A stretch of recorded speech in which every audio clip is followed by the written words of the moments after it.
በስመ አብ ወወልድ ወመንፈስ ቅዱስ አሐዱ አምላክ። በስመ አብ ወወልድ ወመንፈስ ቅዱስ አሐዱ አምላክ። በስመ አብ ወወልድ ወመንፈስ ቅዱስ አሐዱ አምላክ አሜን። ይትባረክ እግዚአብሔር አምላከ እስራኤል አምላከ አበዊነ ቅዱሳን ዘተሳሃለነ ወገብረ መድኃኒተ ለሕዝበ ዚአሁ። ይቅር ያለን ለወገኖቹ ለምእመናን ሕይወትን መድኃኒትን ያደረገ የአባቶቻችን አምላክ የቸርነት ባለቤት ቸሩ እግዚአብሔር ከዚህ ሰዓት ከዚህ ዕለት ስላደረሰን ስለ ቸርነቱ ስለ መሐሪነቱ ቅዱስ ስሙ የተመሰገነ ይሁን። እንዴት ዋላችሁ? እንዴት ሰነበታችሁ? ቸርነቱ ምሕረቱ ይቅርታው በጎነቱ ለዘላለም የባሕርይ ገንዘብ የሆነ አምላካችን እግዚአብሔር ለአምላክነቱ እንደሚገባ በድጋሚ ቅዱስ ስሙ የተመሰገነ ይሁን። እመቤታችን ወላዲተ አምላክ ድንግል እመብርሃን ቅዱስ መስቀሉ ቅድስት ቤተ ክርስቲያኑ ያከበራቸው ቅዱሳን ሁሉ ስማቸው የተመሰገነ ይሁን። ማነት ትንሽ ቀንሰው እስቲ። በጣም ሲበዛ ደግሞ ያው የቆየው ድምፅ ልጨምር ስለምንችል ብዬ ነው። እግዚአብሔር አምላካችን እንደፈቀደ የትምህርታችን እንደዚህ ጉባኤ ክፍል 3 እንዳጠቃላዩ ይበቃዋል። እንዳጠቃላዩ ደግሞ ክፍል 5 የሚሆን ትምህርታችንን እንቀጥላለን ማለት ነው። አስቀድሜ ከቅዱስ ዮሐንስ ወንጌል አነባለሁኝ። የቅዱስ ዮሐንስ ወንጌል ምዕራፍ 2 ቁጥር 12 ከዚህም በኋላ እርሱ እናቱና ወንድሞቹ ደቀ መዛሙርቱም ወደ ቅፍርናሆም ወረዱ። በዚያም ብዙ አይደለ ጥቂት ቀን ተቀመጡ። የአይሁድም የፋሲካቸው በዓል ቀርቦ ነበር። ጌታችን ኢየሱስም ወደ ኢየሩሳሌም ወጣ። በቤተ መቅደስም በሬዎችንና በጎችን ርግቦችንም የሚሸጡትን ገንዘብ ለዋጮችንም ተቀምጠው አገኘም። የገመድም ጅራፍ አበጀ። በጎችንና በሬዎችን ሁሉንም ከቤተ መቅደስ አስወጣም። የለዋጮችን ገንዘብ በተነ፣ ገበታዎቻቸውንም ገለበጠም። ርግብ ሻጮችንም ይህንን ከዚህ አውጡ፣ የአባቴን ቤት የንግድ ቤት አታድርጉ አላቸው። ደቀ መዛሙርትም የቤት ቅናት በላኝ የሚል ቃል ተጽፎ እንዳለ አሰቡ። አይሁድም መልሰው ይህንን የምታደርግ ምን ምልክት ታሳያለህ አሉት። ጌታችን ኢየሱስም ይህንን ቤተ መቅደስ አፍርሱት፣ በሦስተኛውም ቀን አነሳዋለሁ ብሎ መለሰላቸው። አይሁድም ይህ ቤተ መቅደስ በ46 ዓመት ተሠራ፣ አንተስ በ3 ቀኖች ውስጥ ታስነሳዋለህን አሉት። እርሱ ግን ይህን የተናገረው ቤተ መቅደስ ስለተባለ ሰውነቱ ነበር። ከሙታን በተነሳ ጊዜም ደቀ መዛሙርቱ ስለዚህ እንደነገራቸው አሰቡ። በመጻሕፍት ቃልና ጌታችን ኢየሱስ በነገራቸውም አመኑ። ስለ ቅዱስ ቃሉ ቸር መድኃኔዓለም ይክበር ይመስገን። የሚቀጥለው እሑድ ከእሑድም ቀጥሎ ያሉት 6 ቀናት በአጠቃላይ 7 ቀናት ምኩራብ ናቸውና ዛሬ ነገረ ምኩራብን እንነጋገራለን። ምኩራብ ምንድን ነው? ይህ ሳምንት ለምን ምኩራብ ተባለ? ከእኛ ጋር ምን ያገናኘዋል? እንደ እግዚአብሔር ፈቃድ እንነጋገራለን። አስቀድሜ 2-3 ነገሮችን ላነሳ። ባለፈው ሳምንት ስለ እመቤታችን ድንግል ማርያም ስለ ወላዲተ አምላክ በትንቢየ ትምህርቱ አንዳንድ ነገር ስናነሳ ነበረ። በተለይ ጊዜው ዘመኑ በኢትዮጵያ ቤተ ክርስቲያን ታይቶ በማይታወቅ መንገድ እመቤታችን ላይ ከፍተኛ ዘመቻ ስለሚደረግ ይህ ነገር እመቤታችንን ሳይሆን የእኛን ቤተ ክርስቲያን ሀገርንም የሚያጠፋ አደጋ ስለሚያመጣ የሰው ስም ሳልጠራ ማንንም ሳልወቅስ 2-3 ነገሮችን ልነግራችሁ እፈልጋለሁ። አንደኛ ነገር ለኢትዮጵያ ኦርቶዶክስ ተዋሕዶ ቤተክርስቲያን ምዕመናን የመጨረሻ የማንታገሰው ነገር ቢኖር ነገረ ማርያም ነው። ማንም ሰው በእመቤታችን ላይ ምንም ነገር ቢናገር ደመኛ ጠላታችን ነው። ይሄ በታሪክ እንደዚህ ዘመን እመቤታችን ላይ ክፉ እየተነገረ ሰው የማይደነግጥበት ዘመን በታሪክ አልተጻፈም። የፈለገ ቢሆን እውቀት ይኖረውም አይኖረውም እመቤታችን ላይ ምንም ነገር ሲነገር ታውቃላችሁ፣ በሀገራችን ታሪክ ውስጥ ማንም ሰው ምንም ነገር ቢናገር በተለይ እመቤታችን ላይ ምን የሚል ስም ነው የሚወጣለት? ጸረ ማርያም። ምክንያቱም በነገራችሁ ላይ የሰው ልጅ ውዳሴ ማርያም ካልደገመ አባ ጊዮርጊስ ስለ እመቤታችን የጻፋቸውን ድርሳናት ካላነበበ ቅዱስ ያሬድ የጻፈላትን ነገር በአምስቱም ድርሰቶቹ እንዴት እንዳመሰግናት የማያውቅ ሰው ችግር ነው። ዘመነኛ ነገሮችን በእንግሊዝኛ የተጻፉ ነገሮችን ከማንበብ የሚቀድመው አርጋኖን ማንበብ ነው። ለናዋላችሁ ውዳሴ ማርያምን እስቲ ያስቡት። ስለእመቤታችን ፍቅር፣ ስለእመቤታችን ክብር ውዳሴ ማርያምን አስቡት እስቲ። የሰኞ ውዳሴ ማርያም ስሟን ሳይጠራ አምላክ የሰራውን የማዳን ስራ ነው አይደል የሚነግረው። ሰኞ ውዳሴ ማርያም 9 አንቀጽ አለው። ማርያም የሚል ስም ውስጡ ላይ የለም እና ማክሰኞ ላይ ግን ስሟን ለመጥራት አስቀድሞ ለክብሯ ሲያስብ ቅዱስ ኤፍሬም ሶርያዊ የማክሰኞ ውዳሴ ማርያም ማለሻው ምንድን ነው የሚለው? አክሊለ መክህነ። አስቡት። ፍጡር እንዴት እንዲህ ሊባል ይችላል? ከፍጡራን ሁሉ በላይ ባትሆን ፍጡር ያለበት ዕዳ ቢኖርባት ኖሮ እንዴት ብላ አክሊለ መክህነ ትባላለች? የመመኪያችን ዘውድ ተብሎ በዚያ ያበቃም። ወቀዳሜተ መድኃኒትነ የመዳናችን መሰረት፣ ቀጥሎስ ወመሰረተ ንጽህነ የንጽህናችን መሰረት ኮነ በማርያም ድንግል። እንደዚህ ዘመን ሰዎች ሳሳሰብ እንዴ ኮነ በኢየሱስ ክርስቶስ የማይል ነበር ይላል። ቅዱስ ኤፍሬም ነው እንዲህ ያለው። ዓለም አንዱ ነው የመሰከረለት፣ ማንም አሁን ሊከፍትበት የማይደፍረው ሶርያዊ ለባሃዊ አፈበረከት ቅዱስ ኤፍሬም ነው ያለው። እና ሳምንት አንስቼላችሁ ነበር። በቀዳማይ ጉዬ አይደል? መጀመሪያ ሽሽ ግድ የለም። ወበካላይ ጉዬ፣ ሁለተኛም ሽሽ። ወበሳልስ ተንስ ወተቃተል ነው። በሶስተኛው ግን ተነስ፣ ታጠቅ፣ ተዋጋ ነው የሚለው እና ምንም ነገር ቢደረግብን ዝም እንላለን። በእመቤታችን ጉዳይ ግን በነገራችሁ ላይ ምንም ሆኖ ምንም፣ ምክንያቱም የመጨረሻ የቀረችን ተስፋ ጸላይ ሰናት ሀገራችን ሊያወድማት ስለፈለገ እንደሆነ እናውቃለን። የመጨረሻ የቀረችን ተስፋ እንደ ግድግዳ እንደ ተራዳ ሆና እንዳንጠፋ እየጠበቀችን ካለችው ከእመቤታችን መለየት ነው የሚፈለገው እና እንዲያው ሊረዝምባችሁ ይችላል፣ ችሎታ ሊጠይቅ ይችላል። ግን እንደምንም ብላችሁ አርጋኖንን አንድ ዙር ጨርሱት እስኪ። መጽሐፍ አርጋኖን ተወሳችሁም ቢሆን የ7 ቀን ነው። የአንድ ቀን ዳዊት ያክል ነው ጊዜ ሊወስድ የሚችለው። ለአንድ ሳምንትም ቢሆን ከአንጀታችሁ እያጣጣማችሁ አንብቡት። የእመቤታችንን ክብር በሚገባ ከገለጡ ቅዱሳን መካከል አንደኛው አባ ጊዮርጊስ ዘጋስጫ። ከዛ ቀጥሎ መልካ ማርያም፣ ሳምንት መልካ ኢየሱስ ላይ ቢደርሰኝ መወዳቸው ያልኳቸው ቀለሞች አሉ አይደለም? ከመልካ ማርያም ብዙ ነው። የመልካ ማርያም ከማንሻው ጀምሮ እስከ መድረሻው ድረስ በ64ቱ አንቀጽ ውስጥ ለየት ያለ ነው። አፄ ናኦድ ምስጋናን ከልመና አሰናስለው። ብዙ ጊዜ መልካዓት የሚበዛቸው ምስጋና ነው። በጣም ልመና የሚበዛው ማን ነው? መልካ ማርያም ነው። በጣም ልመና ይበዛዋል። ሁሉም አንቀጽ ትመለከቱ ልመና አለው።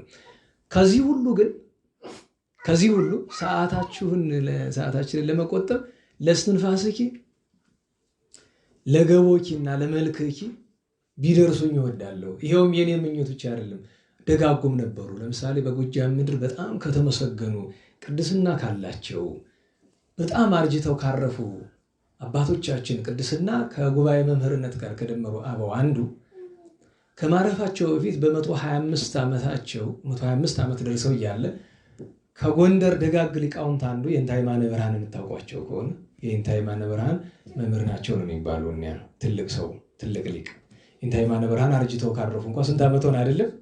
የእሳቸው መምህር ናቸው እና ሊጠይቋቸው ሄደው ተመልሰው መጥተው የተናገሩት ነው። ሊጠይቋቸው ሲሄዱ ያገሩ ሰው አይ ከልክለናል፣ ከዚህ በኋላ ማንም ሰው እሳቸውን ማናገር አይችልም፣ በቃ አብቅተው ደክመዋል፣ መቆም የለ ምን የለ ምንም ማድረግ አይችሉም፣ አብቅተዋል። በቃ 125 ዓመታቸው አልጋ ላይ ውለው ሁሉ ነገር አብቅተዋል። የእንታይማነ ብርሃን ሲሄዱ ግን ሲያዋቸው ትልቅ ሰው ናቸው፣ በጣም የታወቁ ትልቅ ሰው። ሁለተኛ ለእሳቸው በጣም የተወዳጅ እና ባናስገባቸው ያዝኑብናል። ራሳቸው አልጋ ላይ ያሉት ደግ ሰው መንፈስ ቅዱስ ስላለባቸው ምንም እንኳ በአካላቸው መንቀሳቀስ ባይችል ማውራት መነጋገር ባይችሉ ቢያንስ ገብተው ይወጡ ብለው ለሳቸው ብቻ ፈቀዱላቸው እና የእንታይ መናብርት ገብተው ከወጡ በኋላ መጥተው የተናገሩት ነው። ምን አዩ ሲባሉ አይ ማናገር አይችሉም። አፋቸው ግን ሁልጊዜ ምንም 24 ሰዓት በቃ አንዲት ነገር አታቋርጥም። ጽንህኒ ውስተ ሰናይ ወሰውርኒ እሞት በአከናፊኪ ርግቤ ህሪት እችን ነው በቃ የሚሉት እና በኋላ ቆይቼ ዘግቼ የተረዳሁት ነገር ቅድስና ያላቸው አባቶቻችን እውነተኞቹ እያረጁ ሲሄዱ ለጸሎት አቅማቸው እየደከመ ይሄዳል። ስለዚህ አንድ ጸሎት ይመርጡና እሱን ነው። ለምሳሌ እነ የንታ ፀሐይ መጨረሻ ዘመናቸው ላይ ነጋ መሸ መልካ ሄዶም ብቻ ነው የሚጸልዩ። ሲበረቱ ዳዊት ጸልይ አለ መልካ ሄዶም በቃ መልካ ሄዶም ሲጸልዩ ታዲያ ዝም ብሎ አይደለም። እዚህ በፊት እንደነገርኳችሁ ሰላም ሰላም ለዝክረ ስምኪ በአምሃ ሰላም ሰላም ለዝክረ ስምኪ በአምሃ ሰላም ሰላም ለዝክረ ስምኪ በአምሃ 3 ጊዜ ሰርከ ወነጋ እያሉ ወይ ደግሞ ሙሉን ይሉትና እንደገና ይመለሱታል። እና ጽንህኒ ውስተ ሰናይ እያሉ ሲጸልዩ ሰማዋቸው። ማለት ማናገር አይችሉም፣ አፋቸው ግን እሱን አይተው ያችን ቃል ግን አይተዋትም። አፋቸው መናገር የማይችሉ ሰው ግን እሷን አይተዋትም። እሷን ነገር ያስተው ወረቀቱን አትስጡት። ያው ህፃናትን መግባታቸውን እንወዳለን፣ ግን ትርፍ ነገር ወይ ወረቀቱን ሳትቀሙት ከሰሌዳው አደረጉት። ሰሌዳው በዚህኛው ቀይሪያቸው አንቺ ህፃኑን ያዥውና አንቺኝት ወደዚህ ነው አንቺኝት በዛኛው ነው። ደህና ዋላችሁ። እና አንደኛ ይሄ ለስትንፋስኪ ነው አለ ዘመዓዛዊ ህይወት ለስትንፋስኪ ነው አንደኛ። ሁለተኛ ለገቦኪን ይመርጣሉ። ሁለተኛ ያ ማለት እንግዲህ ሙሉ እኮ እንግዲህ አስቡት ከወርቅ ወርቅን መምረጥ ነው እንጂ ሁሉም ወርቅ ነው። ለገቦኪ ዛመር ማለ ወርቅ ክዳኑ አለ በከመዳዊት ይዜኑ። ከዛ ቀጥሎ ምንድነው የሚለው ማርያም ድንግል ያዕቆብ ሞገሰሱ ነው። ቀጥሎ ምንድነው በልኒ ግዘቴ አፈቀረካ እኮ ነው ወዳለው እኮ በይኝ እንዘረዳይት ከአነ ለከለከመ ነው እኔ ረዳት እያለሁልህ ማንንም አይነካም በይኝ ነቤቴ ነው። ከዛ ሶስተኛው ምንድነው ለመልክኪ አይደል ዘተሰርገው አሚረ አይደል ያበረወተ። ሶስተኛው ምንድነው ፍቅርተ አንቲ ወዳጄ አንቺ ነሽ እንተ ታበደሪ ፍቅር የምትወጂ ፍቅርን ከሁሉ የምታስበልጭ አለና ጸሎቷ ቀጥላለች ናት አይደል። አሬኒ ገጽ ዚአኪ አጼና ወድችን መላልሰው ሲሏት አይደል እመቤታችን የተገለጸችላቸው አሬኒ ገጽ ዚአኪ እመቤቴ መልክሽን አሳይ። ስንት ጊዜ ነው የሚለው? እንዴት ዋላችሁ? ስንት ጊዜ? አዎ ምን ይላል ቅዱስ ዳዊት? ጽዋእከኒ ጽኑ ወያረዊ ይላል። ጽዋህ ጽኑ ነው ብርቱ ነው አለ። ያረካል በማለት ፈንታ ያረዊ ካለ ያረካል ነው አይደለም አዳግሜ ነው አለ። አንዴ ከጠጡት ለዘላለም የሚያረካ ነው ሲል ነው። አንድ ጊዜ ካዩት ለዘላለም ስለሚበቃ ነው። ማርያም ምዕረ ተደራጃችሁ ጭራሽ። እሺ ይሁን ለሁሉ እኔ ለኔ ችግር የለውም። እናንተ ትኩረታችሁን ካልሰረቋችሁ ምንጊዜም ህፃናት እዚህ መምጣት አለባቸው። እዚህ ነግራቸዋለሁ። ህፃናትን ይዛችሁ መምጣት ነው። እንድትመጡ የምንፈልግበት ሁለት ምክንያት ነው። አንደኛ ለህፃናት ጥቅም ነው፣ የመንፈስ ቅዱስ ስፍራ ስለሆነ በመንፈስ ቅዱስ ረድኤት እንዲያድጉ ነው። ሁለተኛ ለእኛ ጥቅም ነው። እነሱ ካሉ መንፈስ ቅዱስ አይርቀንም። ስለነሱ ሲል ምን ብንከፋ ስለነሱ ሲል ይኖራል መንፈስ ቅዱስ። ለምንድን ነው የሚረብሹ ብትሉኝ ጥፋት መሆኑን ስለማያውቁ ነው። ጥፋት መሆኑን ሲለዩ ቀን መቆንጠጥ ማስወጣትም ሊመጣ ይችላል በጊዜው ማለት ነው። ስለዚህ እሱ ነው። ካላ ግን አሬኒ ገጽ ዚአኪ ማርያም ምረ እንደ አንድ ጊዜ መልክሽን አሳይኝ እመቤቴ ካለ በኋላ ዘይሰሞ ካለ ልንገርሽ ነገር አይደል ሰው የማይሰማው ምስጢር አለኝና ልንገርሽ ነው ቀጥሎ የሚመጣው ነገርና አረቴ እባክሽ እና በነገራችሁ ላይ ያው ሁሉም ቢጤውን ሲያገኝ ይገናል። ካህን በምን መካከል ሰቀቀን ነው አይደል? ሌላ ካህን ካየ ግን ይረጋጋል። የሚያወራ ከማን ጋር ነው? ከካህኑ ጋር። ሁሉም ወደ ቢጤው ነው። ኮንፊደንስ ያመጣል። ተመሳሳዩን ሲያገኝ ሴት ከሴት ወንድ ከወንድ ነው። ዲያቆን ከዲያቆን ነው ልንልም እንችላለን። ዛሬ ዲያቆን የሌለበት ቅዳሴ ያየን አይደል? አንዳንድ ጊዜ ጥሩ ነው አይደል? አምስቱም ቄስ ጥሩ ነው። ለምን ሕገ ቤተክርስቲያን ይፈቅድላቸዋል። ካህን የዲያቆኑን ተራምዶ ሊሰራው ይቻለዋል፣ መብት አለው። ጳጳስ የካህኑን ሊሰራው ይቻለዋል። ምክንያቱም ከላይ ወደ ታች ይቻላል፣ ከታች ወደ ላይ መጋፋት ግን አይቻልም። እና ዲያቆንን መተርጉማን አንዳንድ ጊዜ ሸንቆጥ ያደርጉታል። ትርጓሜውን የሰሩት በአብዛኛው ካህናት ናቸው። ያው ቅስና ማድረግ ያላቸው ናቸው። እነ መምሬ ስድሮስም እነ አለቃ ወልዳምም ሌሎችም ወደ ላይ የሄዱ ናቸው እና በዲያቆን ላይ አንዳንድ ጊዜ የማይሆን ነገር ጣል እያደረጉ ትርጓሜ ላይ ቅር ይለናል። መቼም ሲኖሩበት አይደል የሚሰማ። ለምሳሌ አሁን ገብርኄር ላይ ባለ 5 ጳጳስ ባለ 2 ካህን ብሎ ባለ 1 ዲያቆን አሁን ነውር ነው አይባልም። ይህንን የተረጎሙ እነዚያ ደጋግ ሊቃውንት አይመስሉኝም። ብሎ በመካከል በስርዋጽ የገባች ትመስላለች። ዲያቆንን የሚጠላ ሰው ይመስለኛል። ምክንያቱም ባለ አንዱ መቼም ቢሆን በጎ ምሳሌነት የለውም አይደል? ስለዚህ አንድ ዲያቆን መሆኑ ብቻ ጋር መሳት ይከተዋል ማለት ነው። ግብር እኮ ያደርገዋል ማለት ነው። እና ይሄ ያልተካከለ ምሳሌ ነው። ከዛ ደግሞ ምን ይላል? የቅዳሴ ስርዓተ ቅዳሴ ላይ ስትመለከቱ ነጽርና ንነጽር እዚህ ለተነበሩ ተንሶስ ተጸባ ነጽሩ ካለ በኋላ ሶስተኛው ንነጽር ናት አይደል? እሱ ታውቃላችሁ አባ ቅዱስ ባስልዮስ ሲሰራው ለምእመናን የሰራው ንነጽርን። ኋላ ደግሞ ቅዱሳት ለቅዱሳን ከመባለው በፊት ዲያቆኑ ነጽር የለም። እሱንም ቅዱስ ባስልዮስ ሲሰራው ለምእመናን ነው። ግን የሚለው ማን ነው? ዲያቆን ነው። እና ለምንድን ነው ቢሉ ተብሎ ዋናውን ነገር ይናገሩና ዋናው ምክንያቱ እንደዚህ ያለበት ምክንያት ምእመናን ትምህርት ማለት ምእመናን የትምህርት የእውቀታቸው ደረጃ እየወረደ ሄዶ ተሰጥኦ መቀበል አልችሉ እያሉ ሲሄዱ በእነሱ ፈንታ ገብቶ ይልላቸው ጀመረ። ኋላ ግን አንዳንድ መተርጉማን ምን የሚሉት አሉበት? ያው ዲያቆን ቁጥሩ ከህዝባዊነት ነው። ዲያቆን ያው ምእመን ማለት ነው ወደሚል ሄደዋልና ተወያን ያላተናቆነ ለማለት ነው። ለመተርጉማን አቤቱታ እንዳናቀርብ ዛሬ የሉም። ያው ተርጓሚዎቹ አሉ፣ የሰሩት የሉም ነው ዋናው ትልቁ ነገር። ዛሬ በአጋጣሚ ሁሉም ካህናቱ ነው አይተናል። ጥሩ ነው። መቼም አንዳንድ ጊዜ እኮ በትልቅ ሰው ሲሆን ጥሩ ነው ሁሉ ነገር አይደል? እንዴት ዋላችሁ? ለሁሉም እመቤታችን ድንበራችን ናት። በእመቤታችን ጉዳይ ላይ ማንም ምንም እንዲናገር አንፈቅድም። በቃ አቅም ያለው ታገላል፣ አቅም የሌለው ጆሮውን ይደፍናል ላለመስማት። ለምን? ስለሰማህ መዳ ይሆንብሃል። ለናላችሁ ስለሰማህ መስማት እኮ ወዲያ ነው። በነገራችሁ ላይ አንድ ሰው ጸያፍ ነገር በቴሌቪዥን ቢያይ ኃጢአት ነው አይደለም? ንገሩኝ። ምንፍቅና ቢሰማ ኃጢአት ነው አይደለም? ነው፣ በደል ነው እኮ። አንተ የመናፍቅ እኩሌታ ነህ። የመናፍቅን ነገር ብለህ ካዳመጥ የመናፍቅ እኩሌታ ነህ አንተ።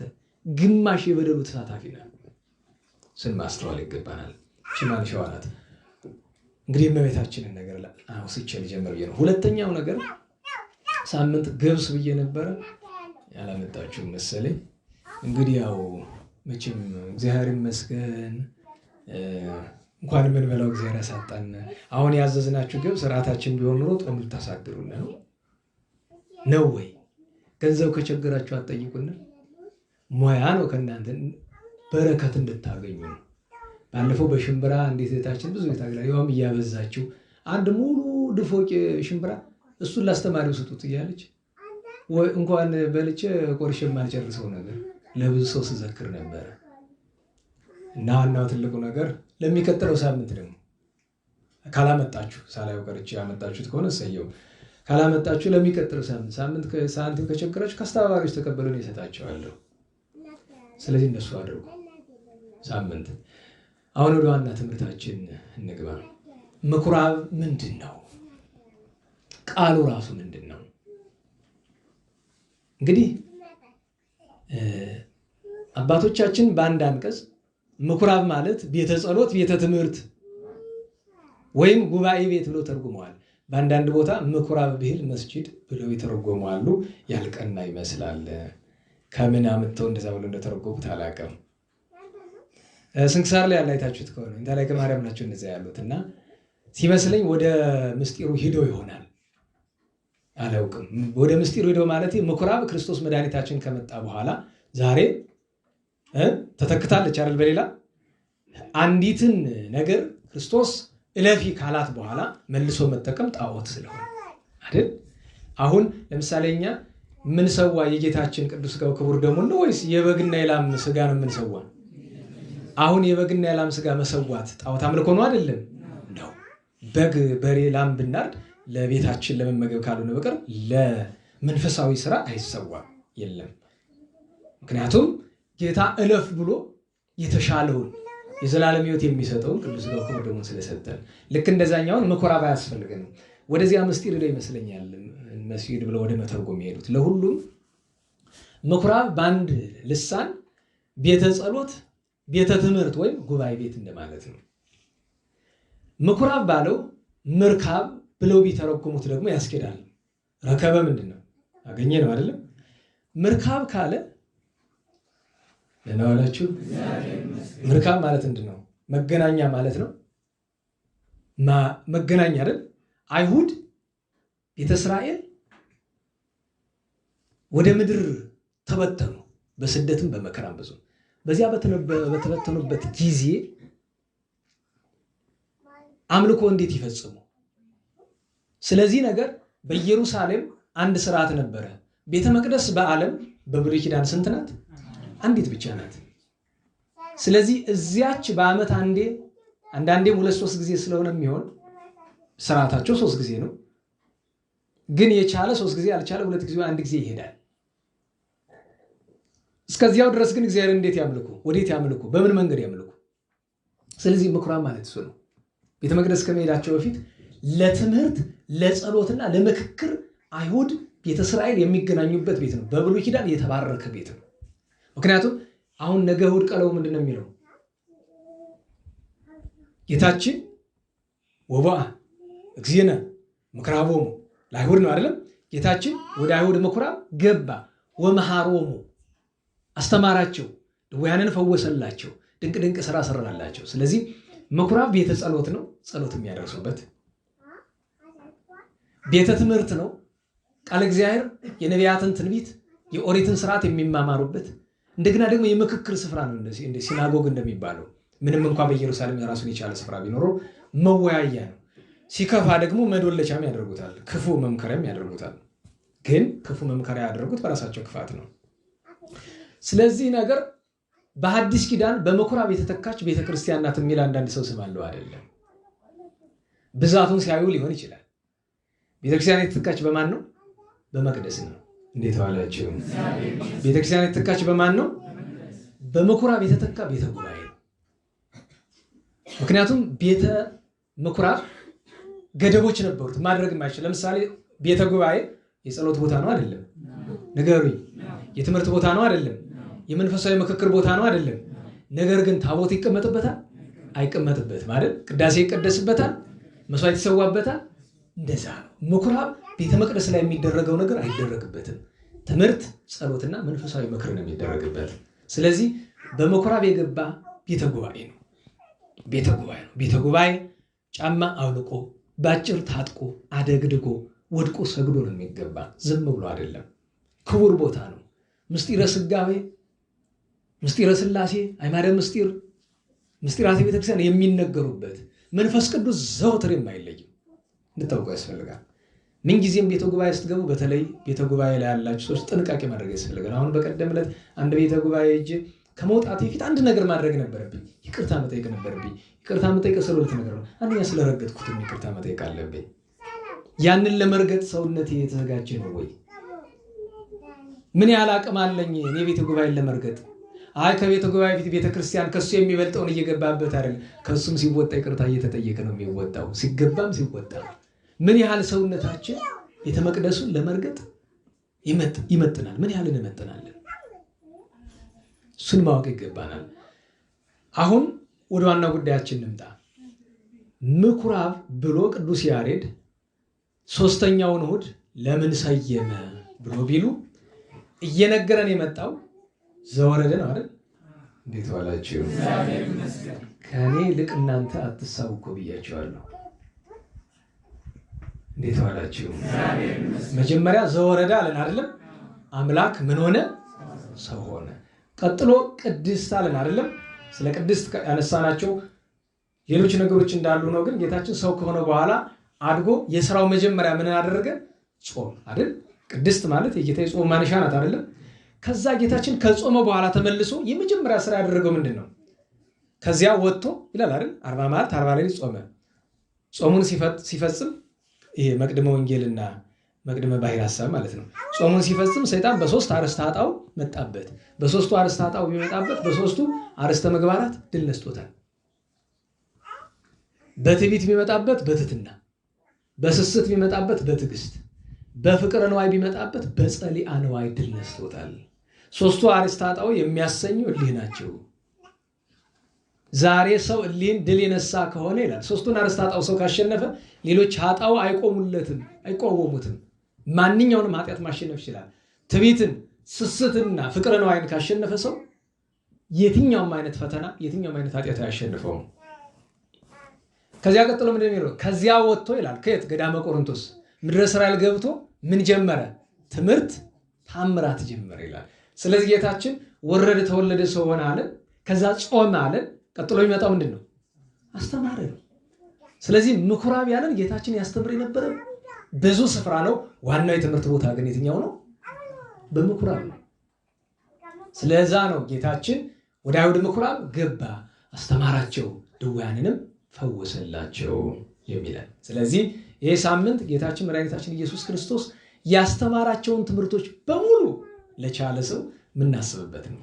በአራቱ ወንጌላውያን ውስጥ የተቀመጡ እያንዳንዱን ኃይለ ቃል፣ እያንዳንዱን ያዘዘንን ጌታችን በአራቱ ወንጌል ውስጥ የተጻፉ እያንዳንዱ ያዘዘንን ነገር ጥቅልል የሚያደርጉ ሁለት ቃላት እናገኛለን።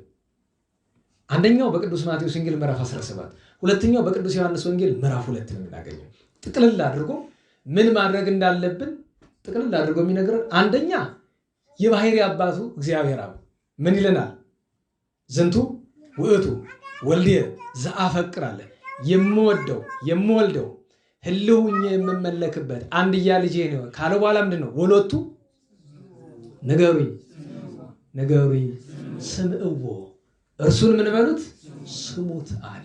ይህንኑ የሚመስል ቅድመ ዓለም ያለ እናት አካል ዘማካል ባህሪ ዘምባህሪ የወለደው እግዚአብሔር አብ የባህሪ አባቱ እርሱን ስሙት አለ።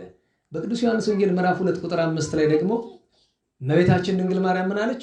ሁሉ ዘይቤለክሙ ግበሩ የሚላቸውን ሁሉ አድርጉ ነው። በቃ ጌታችን ያስተማራቸው ትምህርቶች በሙሉ ብትመለከቷቸው ዓለም ላይ አልኳችሁ እኔ በጣም በዝርዝር ነው ባልልም ዓለም ላይ ስላሉ ዋና ዋና የሚባሉ ከ7 ያላነሱ እምነቶች ግዴታ ስለሆነ ማወቅ ስላለብኝ ለማንበብ ሞክሬያለሁ።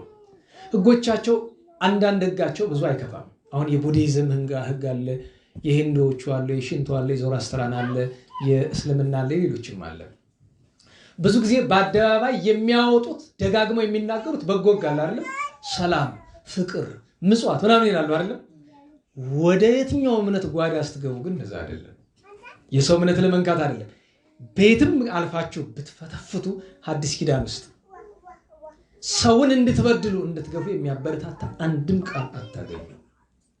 በየትኛውም ስፍራ የሚነግረን ነገር ምንድን ነው? የጌታችን የትምህርት ሁሉ አክሊል ምንድን ነው? ጠላቶቻችሁን እንዴት ዋላችሁ? ጠላቶቻችሁን በደንብ በሉ፣ የሚረግሟችሁን ስለሚያሳዷችሁ የሰማዩ አባታችሁ ፍጹም እንደሆነ እናንተም ፍጹማን ሁኑ ብሎናል። የፍጹማን ህግ ነው። በአንዴ ላይ ደረስበት ይችላል። ነገር ግን ዓለም ላይ እጅግ ጥዑም የሆነ በነገራችሁ ላይ ወንጌልን ቅዱሳን አባቶቻችን የፍቅር ህግ ብለዋታል። ቤትም ስፍራ አስቡት። የሰራት የሰማይ የምድር ፈጣሪ ጌታችን መድኃኒታችን ኢየሱስ ክርስቶስ ስጋችንን ተዋህዶ ነው የሰራት አይደለም? እርሱ ሲሰራት ማድረግ እየቻለ የቻለውን ነገር ሁሉ ነው ያደረገ። አስቡት። አምላክ መራብ አለበት? እንዴት ዋላችሁ? አምላክ መጠማት አለበት? አስቡት። ሲሰድቡት ቅዱስ ጴጥሮስ እንደነገረን ሲሰድቡት መልሶ ሰደባቸው? አልሰደባቸው። ሲሰቅሉት ጌታ ምን ይል ነበር? ደሙ እየፈሰሰ አካሉ ተቸንክሮ በመስቀል ላይ ሆኖ የተናገራቸው ቃላት አለ። መልካም መድኃኔዓለም ላይ ይላል መድኃኔዓለም እገይስ ሀብየከ ለለየሰሙ እስመ ሰማይኩ ሂሩተከ በከመ ትቤ ቀዲሙ በላይ ለመስቀል አባ ሰረይቦሙ። በመስቀል ላይ ሆነ የሰቀሉህን ሰዎች የገደሉን ሰዎች ይቅር በላቸው ብለህ ወደ ከአባት ጋር መነጋገርን ሰምቻለሁና ይህንን ደግነትን ቸርነትን ሰምቼ ማለዳ መድኃኔዓለም ከደጅ ሳልደርስ አልቀርም ብሎ ይላል። አቃቤ ሰዓት ከብቴ መልካም መድኃኔዓለም ላይ እንዲህ ይላል እና መሰረታዊው ነገር ያስተማረን ጌታችን ፍቅር ነው። ግን ፍቅር ሲባል እዚህ በፊት የተነጋገርነው ነገር አለ አይደለም? ቤተክርስቲያን 3 አይነት ሕግ አላት ብለናል አይደል? ምን የሚባል እንዴት ዋላችሁ? ሕገ ርት በሉ እስቲ፣ ሕገ ፍቅር፣ ሕገ ትሩፋት። አሁን የሁላችን የጋራ ግዴታችን ሕገ ፍቅር ነው አይደለም? ሕገ ትሩፋት ለሚደርሱበት ነው። እንደ ቅዱሳን እንደ አቡነ ተክለ ሃይማኖት ያሉ ሕገ ትሩፋት ከተጻፈውን በላይ ሄደው የሰሩ ማለት ናቸው። ሕገ ርት የመጀመሪያው አስገዳጅ ነገር ሲመጣብን ነው። ለራሳችን ሳይሆን ለምሳሌ ሀገርን ቤተክርስቲያንን የሚያጠፋ ጠላት ቢመጣ እሱን የምንከላከለው በፍቅር ሕግ አይደለም አይደል? በሕገ ርት ይባላል። የአድዋ ጦርነት የተካሄደው በፍቅር ሕግ ሳይሆን በምንድን ነው? በሕገ ርት ነው። ርት ማለት ምንድን ነው? በፍትህ ማለት ነው። በሐቅ ማለት ነው። ርቱ ማለት የቀና ማለት ነው። ማለት በመጣበት መንገድ ለማለት ነው። ሕገ ርት የሚባለው በመጣበት መንገድ። ነገር ግን አይታችሁ ከሆነ እምዬ ምኒልክ ምን አይነት ሰው እንደሆኑ የምታውቁ፣ ጦርነቱን በሕገ ርት ተዋጉና ምርኮኞቻቸውን ግን የያዟቸው በሕገ ርት ነው። በምንድን ነው የያዟቸው? በፍቅር ሕግ ነው የያዟቸው። ሀገር ሊያጠፉ ሃይማኖት ሊያጠፉ የመጡትን አበልተው አጠጥተው ነው አይደል ወደ ሀገራቸው የሰደዷቸው። እሱን ነው ማስተዋል የሚገባ። ስለዚህ ነገር እኛ በዚህ ጊዜ በዚህ ሳምንት ውስጥ አብዝተን ልናስበው የሚገባ የጌታን ትእዛዛት ነው። ታዲያ ለዚህ ትምህርት ማጠቃለያችን የሚሆነው ሰዓትን ለመቆጠብ ማጠቃለያችን የሚሆነው ቅድም ያነበብነው የቅዱስ ዮሐንስ ወንጌል ምዕራፍ 2 ነው። ከነገ ወዲያ እሁድ የሚነበበው ይሄ ነው። ጌታችን በቃና ዘገሊላ ተአምራት ካደረገ በኋላ ወደ ቅፍርናሆም ሄደ። ከእመቤታችን ከድንግል ማርያም ወንድሞቹ ከተባሉ አብሮት ካደጉት ከአረጋዊ ዮሴፍ ልጆች እና ከደቀ መዛሙርቱ ጋር። ከዚያ ምንድን ነው የሚለን? ጥቂት ቀን ቆዩ። የአይሁድ ፋሲካቸው በዓል ቀርቦ ነበር። የአይሁድ ፋሲካ በዓል ቀረበ የሚለን ዮሐንስ ወልደ ነጎድጓድ ሲጽፍ ፋሲካን እየቆጠረ ነው። ጌታችን የተሰቀለ በ4ኛ ፋሲካ ነው ማስተማር ከጀመረ እና ፋሲካን እየቆጠረ ነው።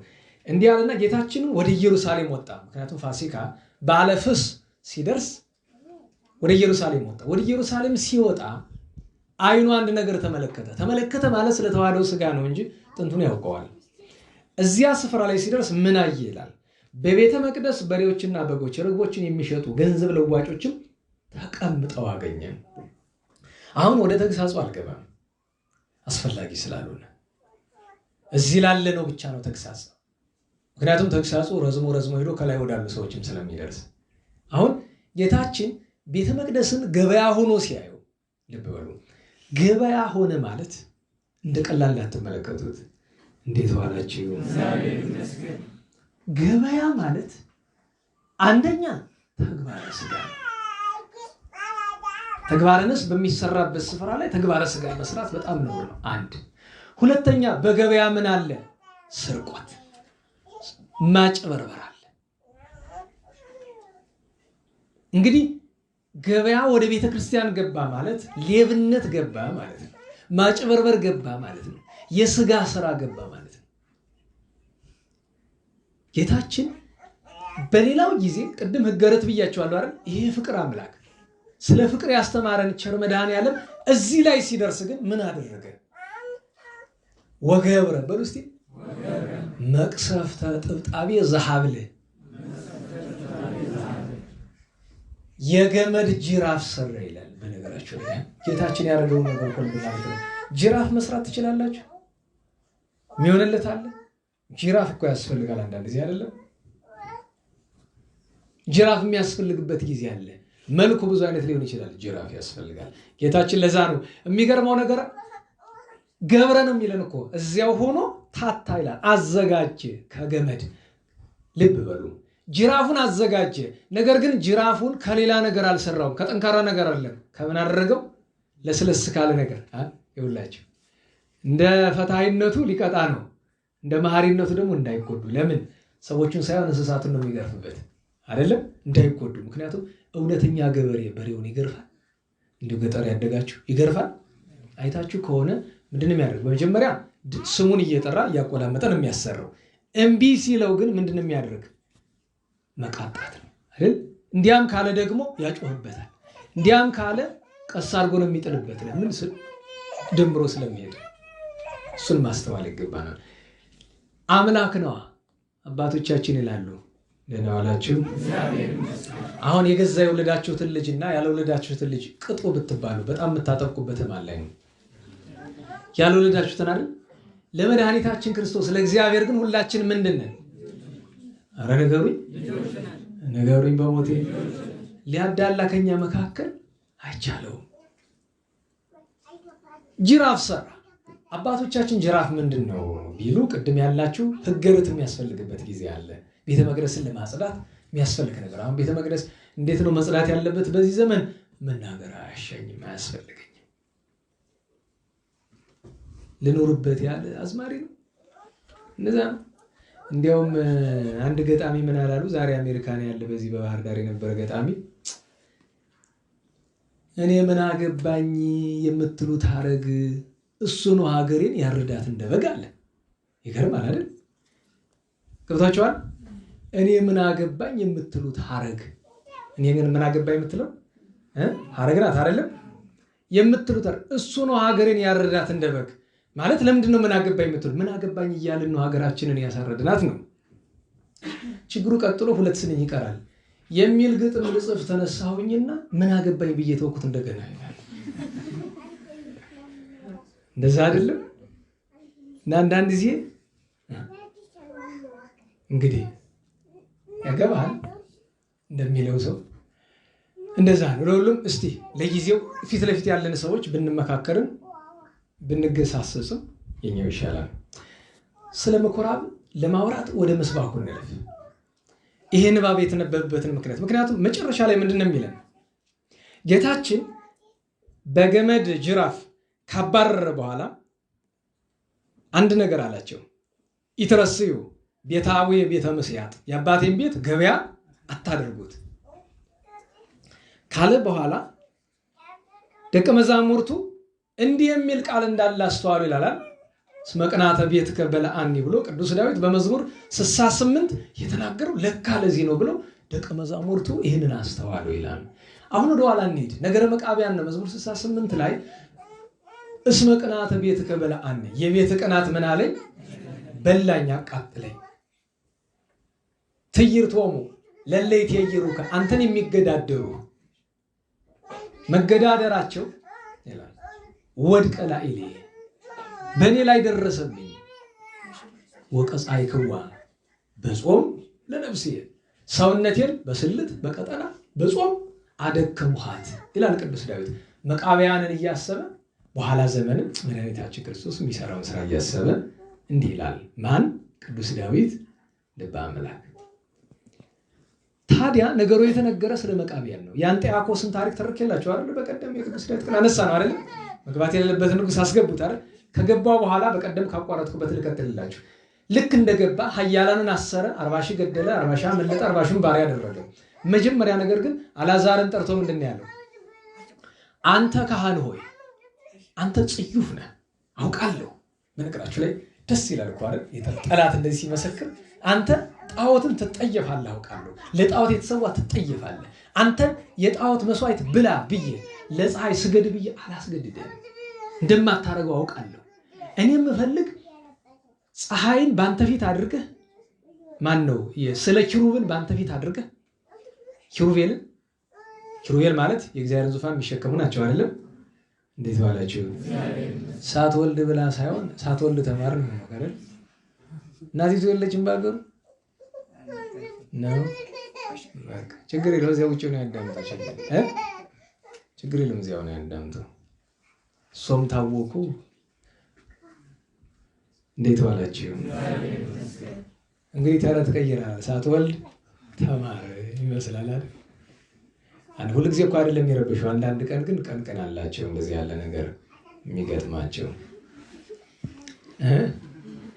እንግዲህ ወይ ደግሞ እንደኔ አንዳንድ ጊዜ እኮ መልካም አባት ስትሆን እኮ ነው እንደ አሁን ሕፃን ማቀፍ አልችልም፣ ስለዚህ ይዤ አልመጣም። እንዲያም ካለ አይ እንግዲህ ነው ቁጣ እዚህ ብቻ ይመስልሃል? የምቆጣ ይመስልህ? የትም ብትሄድ ያው እና አንተ ጽዩፍ ስለሆንክ ለአንተ በሚታይ ስፍራ የኪሩቤልን ስዕል ማለትም ፈጣሪን የሚሸከሙ የእነሱን አስቀምጥ። ፊት ለፊት ግን በትልቁ የፀሐይን ስዕል አስቀምጥ። ለፀሐይ የሰገድክ መስለህ አንተ ለኪሩብ ስገድ፣ ለአንተ ለራስህ ለምታመልከው ስገድ። ህዝቡ ግን አንተ ለፀሐይ የሰገድካቸው መስሏቸው ለፀሐይ እንዲሰግዱልኝ ይፈልጋለሁ ብለዋል። ለምን እንደዚህ እንደሚያደርግ ታውቃለህ? ኋላ ደግሞ ምን አለው? በግና እሪያ ማለት አሳማ፣ እሪያ አሳማ አይደለም። በእርግጥ ይሄ የዱር አሳማ ነው። ይሄ ከተማ አሳማ አይደለም። እሪያ ሌላ ነው። እሪያና ሐራዋያ የሚለው ሐራዋያ ማለት እሪያ ቀንድ አለው እንዴ? እሪያ ማለት አሳማ ቀንድ አለው። እዚህ ወደ 18 አለ አይደል? ቀንድ የለውም። ሐራዋያ ማለት ቀንድ ያለው ነው። ቀንድ ያለው እንደሚባለው ዋርቶግ ነው ምናምን ነው የሚሉት በእንግሊዝኛ አይደለም? እንደዛ አይነት ነው። እሱ ነው ሐራዋያ ማለት ወይም እሪያ ማለት እሱ ነው። ይሄ አሳማው የከተማ አሳማ አይደለም። አይ በከተማ ስንት አሳማ አለ ብዬ ልጠይቅ ብዬ ትቼዋለሁ እና ያንን የእሪያውን ስጋ ያርድና ደግሞ የበግ ያርድ። አንተ እሪያውን የበላ መስለህ በጉም ብላ። ህዝቡ እሪያ በላ እሱማ ካደረገ ብሎ እንዲከተሉ አሉ። ይህንን የሚያደርግበት ምክንያት ለጣዖት የሰገዱ እንደሆነ እግዚአብሔር ስለሚለያቸው ከዛ በኋላ በመሃል እጅ ወደቁለት ማለት ነው። ቀላል እኮ ናቸው እስራኤላውያንና ኢትዮጵያውያን። ከእግዚአብሔር ከራቁ ለማንም ሰው ቅራቅንቦ ያክል ቀላል ነን እኮ እኛ። እግዚአብሔር የራቀን ጋር እግዚአብሔር ከኛ ጋር የሆነ ጊዜ ደግሞ እንኳን ምድራዊ ሰማያዊ አይችልንም። ሰማያዊ ማን ነው ትልኝ እንደሆነ ጸላይ ሰናያት ተፈጥሮ እንደዚህ አይደለም። ኃይለኛ ነው እኮ መላካዊ ኃይሉ አለው አይደለም? እሱም አይችልንም እንኳን ምድራዊ ሰው። ያን አለ መልካም እረኛ ነውና ምን አለው? አይ እግዚአብሔር ህዝቡን ጠብቅ አብነት ሆናቸው ብሎ ያስቀመጠኝ ለበጎ ነው እንጂ ለክፉ ነው አላደርግም አለው። በዚያ ምክንያት 7 ልጆቹን አርዶ ሚስቱን በሳት ቀቅሎ እሱን በሳት ቀቅሎ ገድሏቸዋል አይደል? ቅዱስ ዳዊት ይህን እያሰበ ምን አለ? እስመ ቅንዓተ ቤትከ በልዓኒ፣ የቤትህ ቅናት። ቤትህ የሚለው ማንን ነው? አልዓዛርን። ደህና ዋላችሁ? የእግዚአብሔር ማደሪያ አይደለም? ንገሩኝ እንጂ። ኧረ በሞቴ ቅዱሳን የማን ማደሪያ ናቸው? እግዚአብሔር ማደሪያዎች። እስመ ቅንዓተ ቤትከ በልዓኒ።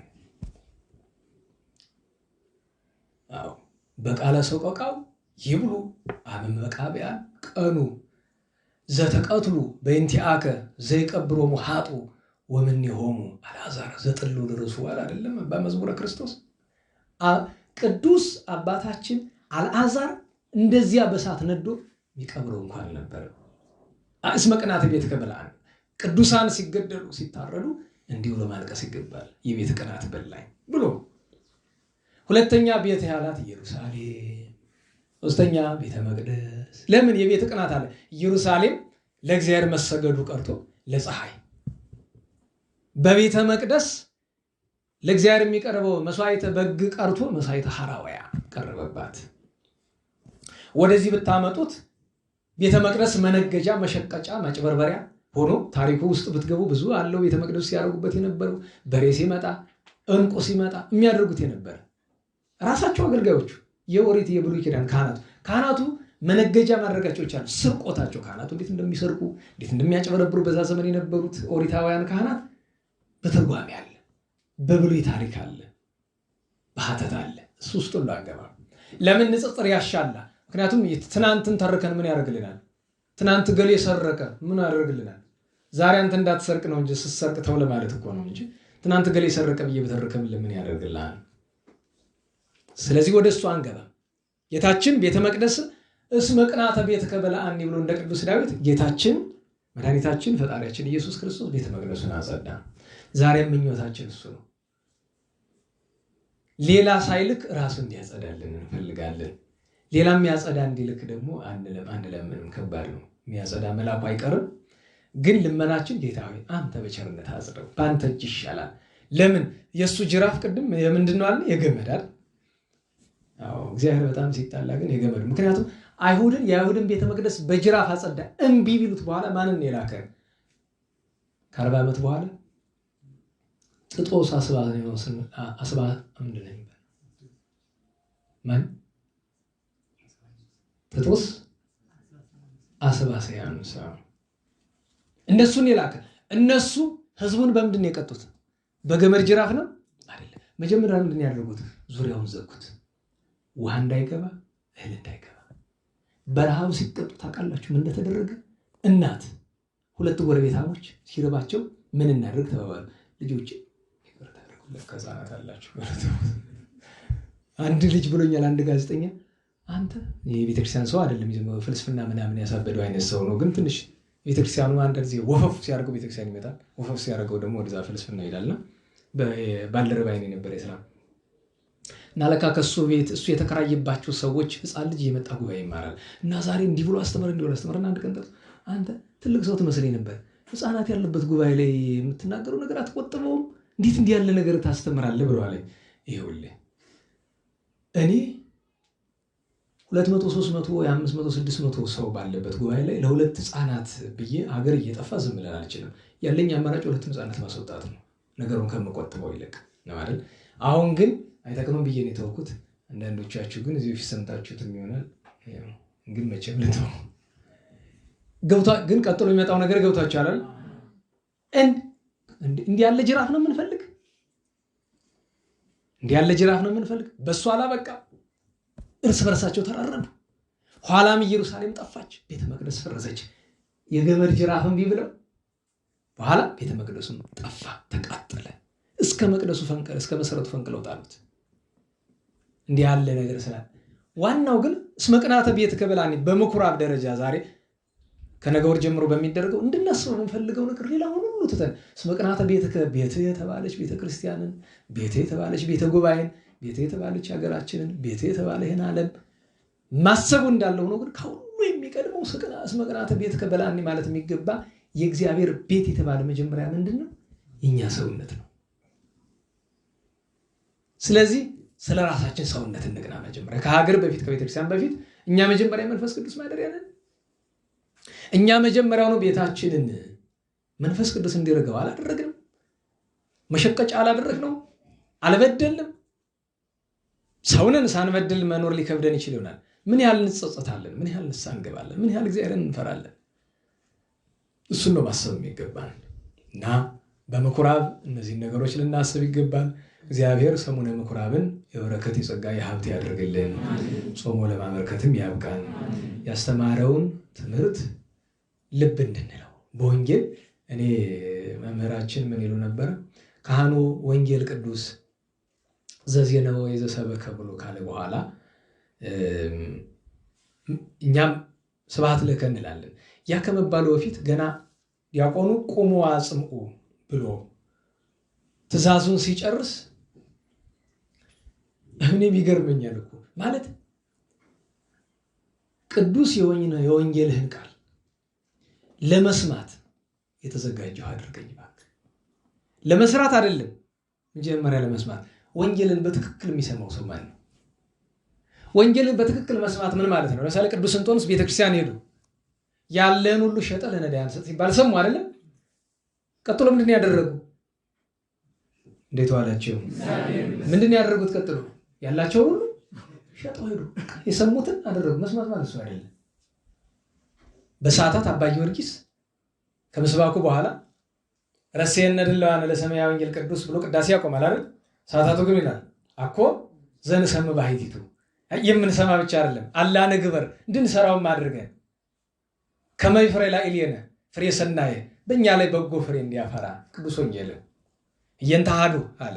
ስለ አንድ ፈንታ 30 ወስሳ ወምእተ 30 መቶ እንዲያፈራ ከመ ትስረይ አበሳነ ለሕዝብከ፣ የሕዝብህን አበሳ በደል ይቅር ትል ዘንድ ወንኩል እንደዋለ ለመንግሥተ ሰማያት ብሎ አምጥቶታል። ይኸው ኃይለ ቃል እኮ ካህኑ በለውሳስ እያሉ ነው እንጂ ቅዳሴም ላይ አለ። ካህኑ ኃይለ ቃል ተዘከረ እግዚኦ ላይ ማለት ነው። ተዘከር ካይበ እግዚኦ ላይ እና የጌታችን ለዚያ ነው በምኩራብ የጌታችን ትምህርት ከጌታችን ትምህርት ቀጥሎ በምኩራብ የምናስበው ምንድን ነው? የጌታችንን ታምራት የቃሉን ትምህርት ሰምተው የእጁን ታምራት አይተው ከ10 አይጉር 10 አይጉር ማለት በገሊላ ስፍራ ያለ የ10 ከተሞች ስብስብ ነው። ከብዙ መንደር ተውጣጥተው ተከትለውታል። ከአምስቱ መካከል በትክክል የተከተሉት አንዱ ናቸው አይደል? የቃሉን ትምህርት ለመስማት፣ ሌሎቹ አንዳንዱ መልካም አንዳንዱ ህብስት ለመብላት ሌላም ምክንያት ይዞ ይመጣ ነው። ስለዚህ ቃሉን መስማት ብቻ ሳይሆን ታምራቱን ማየት እኮ ደስ ያሰኛል። የጌታን ታምራት ወዴት ምን ይመስላችኋል? ወንጌል ላይ ደስ ይላል እኮ ጌታችን። አሁን ለምሳሌ ሰሞኑን ደጋግሞ የተነበባል አይደል? ያቺ መጻጉዕ 18 ዓመት መጻጉዕ ጎብጣ የኖረችውን ሴት ጌታችን ፈወሳት። ከዚያ በምኩራብ መጥቶ የምኩራብ እናንተ 6 ቀን እያለላችሁ ለምንድን ነው በሰንበት እየመጣችሁ የምትፈወሱ ምናምን ብሎ ልብ በሉ። እሱ እኮ በፈሊጥ ጌታ መቃወሙ ነው። ጌታችን ምን አለው? እኔ እኮ ጥቂት ቃል ነው የሚናገራቸው፣ ግን ስብር ነው የሚሉት፣ ይደነግጣሉ። ለምን? እናንተ በሰንበት ቀን አህዮቻችሁን ከማሰሪያቸው ፈታችሁ ውሃ ልታጠጡ ሳር ልታስገጡ አትወስዷቸውም አላቸው። እንግዲህ ልብ በሉ፣ ከሰውና ከአህያ ማን ነው የሚበልጥ? እንዴት ዋላችሁ? ታዲያ ይቺ የአብርሃም ልጅ 18 ዓመት ሰይጣን አስሯት በሰንበት ቀን አህያውን ውስጥ ፈትቱ፣ እሷ መፈታት የለባትም? ምን ይመልሱ? እግዚአብሔር ከሰሙናው ምኩራብ በረከት ይድለን። ጠዋት ነው ትናንት የተላከ አንድ ሜሴጅ አየሁኝ። ከዚህ ሰብሳቢው ነው መሰል ቅዱስ ማርቆስ ዘዮናኒ ማን ነው ብሎ ጠየቀኝና ዝም እየሳስበው እንዴት እስካሁን ድረስ ስለዚህ ቅዱስ ዮሐንስ ሳንማር ብዬ 2-3 ጥቆማ ብቻ ልስጣችሁ። በአጋጣሚ አለ እያዳመጠን በል ይችን ትንሽ ከነገርኩ በኋላ እዛ ሚካኤል ትሄድና ድምፅ ማጉያውን ትንሽ ቀነስ አድርግልን፣ እንደው ሳትወርደ ስልጣን አደረ አንተም አለ እንደው ሊቀዲቁና ላይ ብት እውነቴን ነው። ጠዋት ያለው ነገር ጥሩ ነው፣ ግን ቀነስ ትንሽ የወኞች እኮ ቀንሰዋል። ድሮ አስታውሳለሁ ሚካኤል ስንሄድ የእናንተማ እኮ የተኛንበት አልጋ ሆኖ ነው የሚሰማኝ ይሉን ነበር። አሁን ዘመን ተቀየረና ደግሞ ያው እዚያ ቅዱስ ማርቆስ ዘዮናኒን እንዲያው 2-3 ነገር ብቻ ሰዓት ስለማይኖረን በዜና አበው በጣም በከፍተኛ ደረጃ ከሚደነቁ አባቶች አንዱ ነው። እንግዲህ በ4ኛውና በ5ኛው ክፍለ ዘመን የነበረ የሚገርማችሁ ካረጀ በኋላ ዮሐንስ አፈወርቅ ስለ ቅዱስ ዮሐንስ አፈወርቅ ዜና ዝና ቢሰማ ሄዶ ከሱ ግርኩም ደግሞ ቁጭ ብሎ ትኖር። ግን ወደ ቅዱስ ዮሐንስ አፈወርቅ ሊማር ሲሄድ የቅዱስ ማርቆስ ዘዮናኒ ማለት ዮናናዊ ስለሆነ ነው። ማለትም የግሪክ ሰው ነው። እዚያ ስለመጣ ነው ዘዮናኒ የሚሉት። እና የቢዛንታይን ግዛት ክርስቲያኖች አንድ እንደ ስሎጋን እንደ መፈክር ነበራቸው ይባላል። ሁሉን ሽጥ የማርቆስን ግዛ የምትባል ገብታችኋል? እንዴት ዋላችሁ? ከ30 በላይ ድርሳናት አሉት ጽፏል ቅዱስ ማርቆስ ዘዮናኒ። ታዲያ ምን ይላሉ? ያለን ሁሉ ሸጠህ ይላሉ የቅዱስ ማርቆስን አንድ መጽሐፍ ግዛልኝ ነው። ያን ያክል ይወደድ ነበር። ታዲያ ለየት የሚያደርገው ከገድሎቹ በሙሉ አንዱ ነገር ምንድን ነው? ገዳም እንደገባ ወደ ከ60 እስከ 90 ዓመት ወደ 90 ዓመት ያክል ገዳም ኖሯል። አጠቃላይ እድሜው ረጅም ነው። እና ገዳም እንደገባ አንድ የገድል አካሉ ምንድን ነው? አንዱ ገድል ምንድን ነው? ልብ ብላችሁ እንድትይዙ መጽሐፍ ቅዱስን በቀዳሚ ገብረ ከምለው ጀመረ ማጥናት። ዝም ብሎ በቃሉ ማለት ነው። እስከ ዮሐንስ ራእይ 81ን መጽሐፍት በቃሉ አጠናቸው። እና ለምንድን ነው ብለው ሲሉት በቃ ስጋቱ እዚህ በኋላ አይገለኝም ቤተክርስቲያንን ቢያጠፋት እያልኩ ከሚያሰቡ ነገሮች አንዱ መጽሐፉ እንዳይጠፋ ነው። ስለዚህ 81 መጽሐፍ ይዤ በረሃ ገብቻለሁ። እንግዲህ ለትውልድ ይተርፋል። አያችሁት ሀሳብ። በዛው ልክ ግን 81 መጽሐፍ ሲያጠና ያለው ነገር ላሰቡት እሱ ያስገርማል። ስለዚህ 2 አለን አይደል? አንድ ጽሁፎቹ የነበራቸው ጥራት በገድላትን በምንም ላይ ጻፋቸው ማርቆስ ዘዮናኒ። ሁለተኛው ይሄ ነው መጽሐፍ ማጥናቱ ነው። ሶስተኛው አንድ ስራ ነው ያለው። መደበኛ ስራው ምንድን ነው? ሰው ሁሉ እያየ ማልቀስ ነው። በቃ የሰው ኃጢአት ስለሚታየው ማልቀስ ነው። ኋላስ ደግሞ አንድ ቀን ሲሄድ መንገድ ላይ ምን ያህል ጅብ ማልቀስ ጅቧን እያየ ማለት ነው። ለምን ይመስላችኋል? አይን የላትም። አይነ ስውር ጅብ ማለት ነው። ሲያለቅስ ቆይቶ ኋላ ጌታችን ስልጣን ሰጥቻለሁ የፈቀድከውን አድርግ ያለው አይኗን አበራላት። በሌላ ቀን በጋድና ስጋውንም ሽክ አድርጋ ቆዳ መጣችለት። ለጊዜው ተቀብዬሻለሁ፣ ግን ቃል ግቢ ሁለተኛ የሰው በግ እንዳትበይ እዛው በራሽ አድኝ። ይህ እኮ የሰው ድካም ነው። እኔንም ሰው ድካም እንደተኛ ነው ያመጣሽልኝ።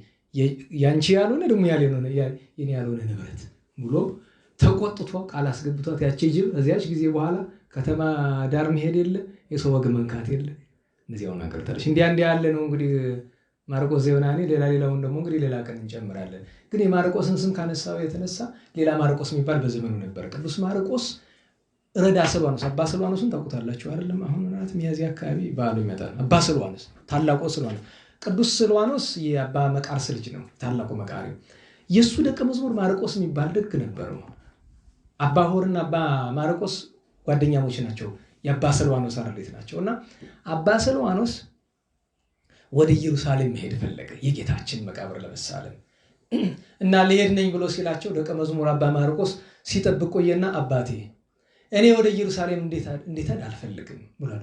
ለምን አሉ። አይ አትሂድ ዝም ብለህ። ለምን አሉ። እሺ ለምን እንደሆነ ነው ማወቅ ነው የፈለግከው? እሺ 3 ቀን ታገሰኝና ታውቀዋለህ ብሏል። እሺ ብሎ 3 ቀን ቀረ። በ3ኛው ቀን አባ ማርቆስ አረፈ። ቀበረኝ ማለቱ በቅዱሳን እጅ መቀበል እኮ ነው። ይህም በቅቶ እኮ የሚያርፍበትን ቀን አውቆ ነው። እኔ ሳትቀብረኝ እንዳይነግር ክብሩ ሊገለጥበት ነው። በ3ኛው ቀን ምክንያቱን እነግርሃለሁ ብሏል። በ3ኛው ቀን ምንድን ነው ብሎ ሊጠይቀው ቢሄድ ባጡ አርፎ አገኘ። አይ ልጅ የለካ ለዚህ ነው ብሎ በክብር ገንዞ ቀርቦታል። እግዚአብሔርን በረከት ያሳድርብን። ዜና አበው ቅዱሳን ዜና ግሩም ነው። ሰዓት ሄደ መሰለኝ። የሳምንቱን ቅዱሳን እናስታውስና እንጨርሳለን እንደ እግዚአብሔር ፈቃድ። ዛሬ ስንት ቀን ነው? እሺ በቤታችን ተገናኝተን ነበረ። በ22 አባቡላ የቅዱሳን ሰማዕታትን አባቡላ 2 ጊዜ አይደል ሰማዕትነት የተቀበለ። አንደኛው ይሄ ነው። ሁለተኛው ወደፊት ሚያዝያ 18 እናከብረዋለን። ቅዱስ ቡላ ማለት አቡነ አቢብ ናቸው።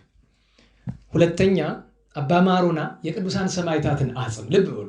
እዚያ ተልኮ በንጉስ ወደ ሳቦር ንጉሰ ፋርስ ሲሄድ ሳቦር ማለት ክርስቲያኖችን የሚጨፈጭፍ ሰው ነው። ከሱ ዘንድ ሄዶ ፍቅር ለመፍጠር ደብዳቤ ይዘው ሄዶ ከሰጠው በኋላ ምን አወቀ? የሱ ልጅ ጋኔን ይዟት በጣም እንደምትሰቃይ አወቀ። ስለዚህ የቅዱሳን ሰማዕታትን አጽም ለመሰብሰብ ሲል ክብሩን ሊገልጥ ሆነ። አምጣት ልጅ ይላሉ። አመጣት። ጸሎት አድርጎ ፈወሳት። ጋኔኑን አሳደደው። ንጉሱ ደስ ስላለው ምን ላርግልህ አለው። ምንድን ያለው? አጽመ ሰማዕታትን ሰብስብልኝ ብሏል። ሰብስቦ የፋርስ ሰማዕታትን በሙሉ ቤተክርስቲያን ሰርቶላቸዋል። እግዚአብሔርም ቢለምነው የነሱን ስጋ ሰብስቦ ቅዳሴ ቤቱ በተከበረችበት ቀን እሱም አርፏል። አባ ማሩና በ23 ተገናኝተን ተነጋግረናል።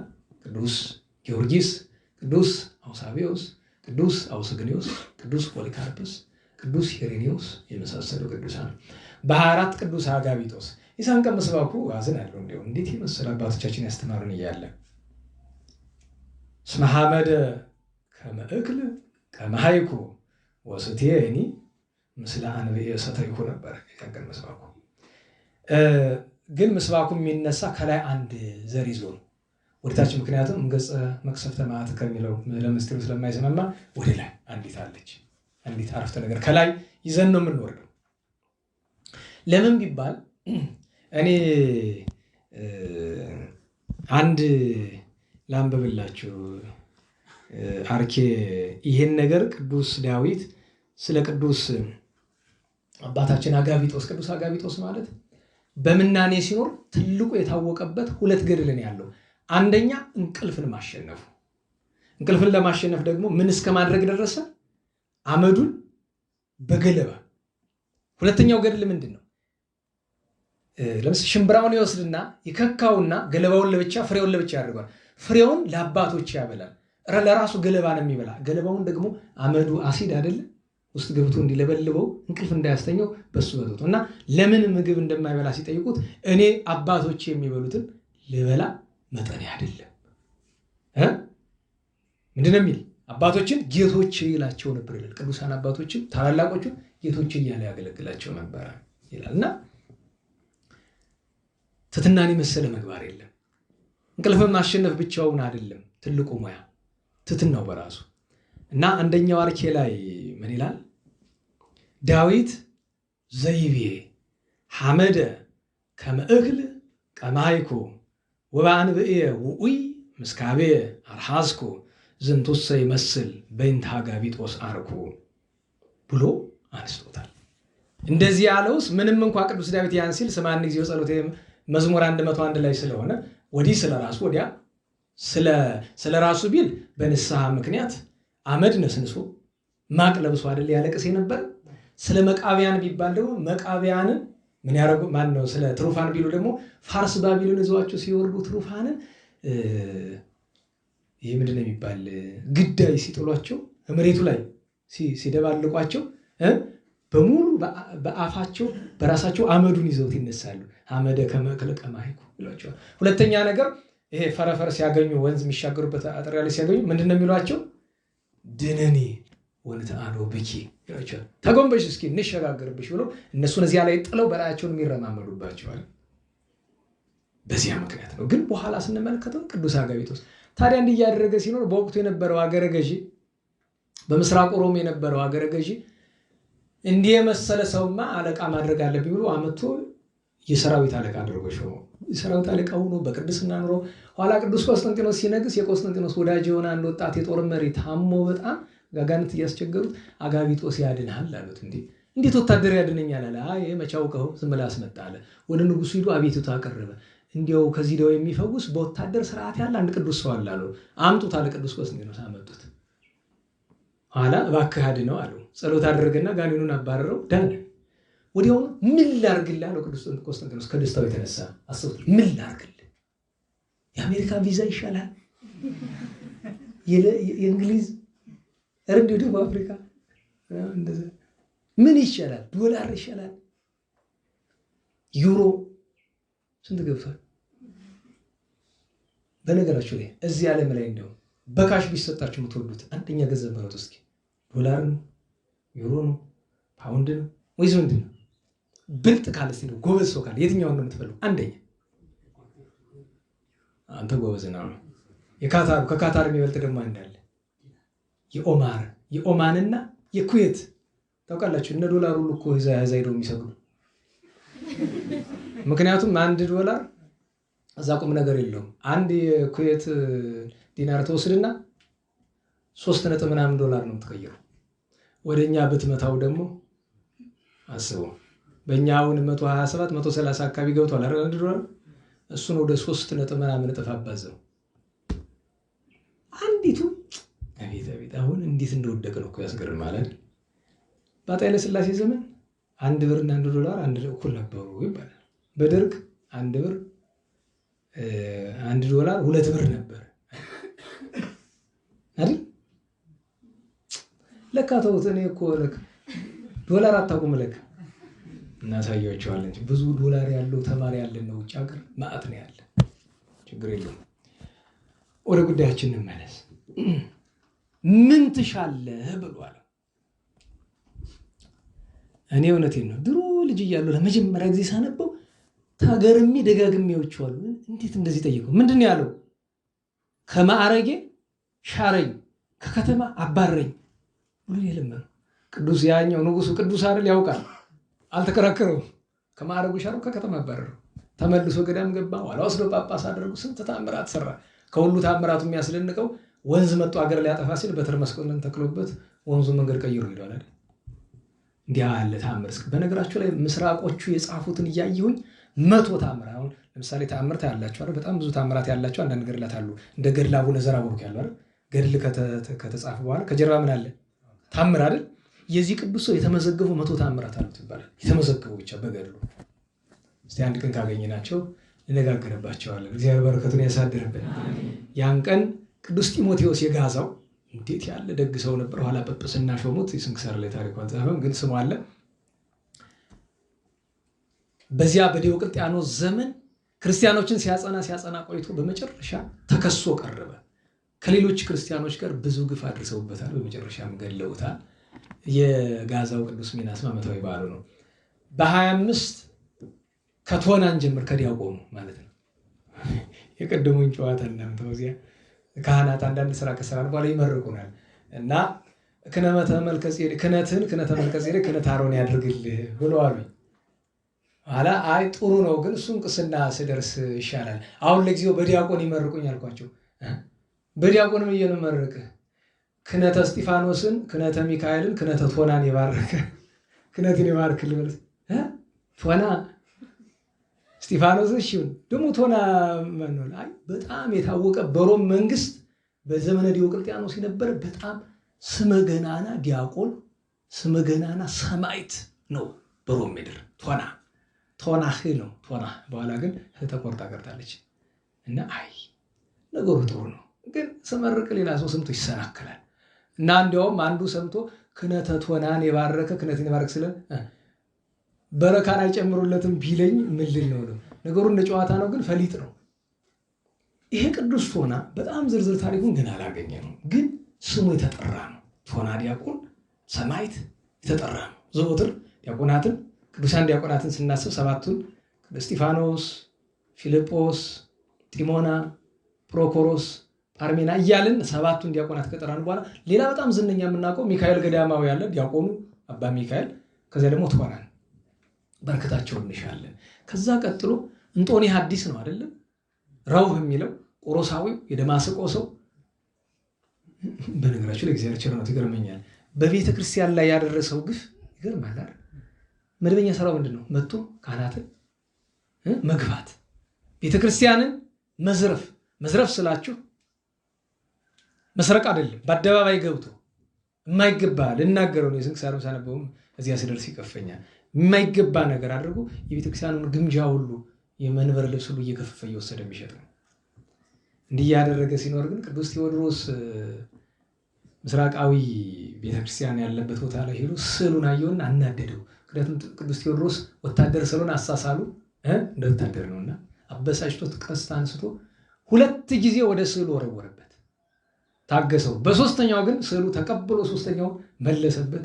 እዚች ላይ ሄደ። ያችን ይዞ ሲሰቃይ አደረ። ኋላ ቅዱሳን ካህናት ሲበቁ እንኳን ማየት የሚከብዳቸውን ነገር አይኑ አያለ እግዚአብሔር ሲመልሰው በዚያ ምክንያት ንስሐ ገብቶ ወደ ኢየሩሳሌም ሄዶ 2 ቅዱሳን ስውራን አባቶች አመንኩሰውት ዛሬ በነገራችሁ ላይ በሶሪያ ምድር በቤተክርስቲያናችን ታሪክ እንጦንስ በሚባል ስም የሚታወቁ 2 ናቸው ይባላል። ብዙ ናቸው ግን ዋናዎቹ 2 ናቸው። ዋናው አበ መነኮሳት የምታውቋቸው ናቸው። ሁለተኛ እንጦንስ ዘብሔረ ሶሪያ ማለት እኮ ይሄ ነው። እንጦኒ ሐዲስ ነው። በጣም የታወቀ እንደውም አስታውሳለሁ። ሶሪያ እዚህ የኛን ጉባኤ ትምህርት ከሚሰሙት መካከል በሁሉም ዓለም አለ ከሰሜን ኮሪያ በቀር እኔ ያልተደወለበት ሀገር አላስታውስም። እዚያ ሶሪያ ውስጥ አንዲቱ አባ እንጦንስ የሚባል ትልቅ ገዳም አለ። ነገር ግን እነሱ የሚነግሩኝ ታሪክና አንተ ስለ ቅዱስ እንጦንስ የመተረከው አይመሳሰልምና የግብፁ አይመስለኝም። ሌላ እንጦንስ አለ ያለች እንዲህ አለ እንጂ የሶሪያው እንጦንስ ታላቁ የሶሪያው አባ እንጦንስ አለ። እሱም እንጦኒ ሐዲስ ነው። ጻድቅም መነኮስ ሰማዕትም። ሌላኛው ቅዱስ አቡፋና ነው አይደለም? ጸገብነ እግዚኦም በረከተ ቤትከ የተሰበከለት የቀደሙ እሱ ነው። ቅዱስ አቡፋና ወይም ቅዱስ ፋና በግብፅ ምድር በ4ኛው ክፍለ ዘመን በሀገረ እስሙናይ በላይኛው ግብፅ በጣም የታወቀ ገድለኛ ቅዱስ ነው። የሚታወቅባቸው ምግባራት አሉት። ዋናው ግን የቅዱስ አቡፋና 18 ዓመት መቆሙ ነው አይደል? እንዴት ዋላችሁ? ስንት ዓመት ቆመ? ይቺውም ምክንያቷ እዚህ በፊትም ደጋግሜ ነግሬያቸዋለሁ። ቅዱስ አባታችን አቡፋና ከእግዚአብሔር ጸጋ የተነሳ ከእግዚአብሔር ጋር ከመቀራረብ የተነሳ ስለ ዕድሜው ለመነ ይላሉ አባቶቻችን። በዚህ ጊዜ መልአከ እግዚአብሔር ረቦ ታየው በሰማይና በምድር መካከል። ተርፈከ 18 አለው። ስንት ቀረህ አለው? 18 18 ምን አለው? ሳይነግረው ተሰወረ። አይ 18 ቀን ቀረኝ በቃ ወደ ጌታ ሄድ ብሎ ስለት ገባ። ስለት እኮ ከባድ ነገር። ስለት ገባ። ምን ብሎ?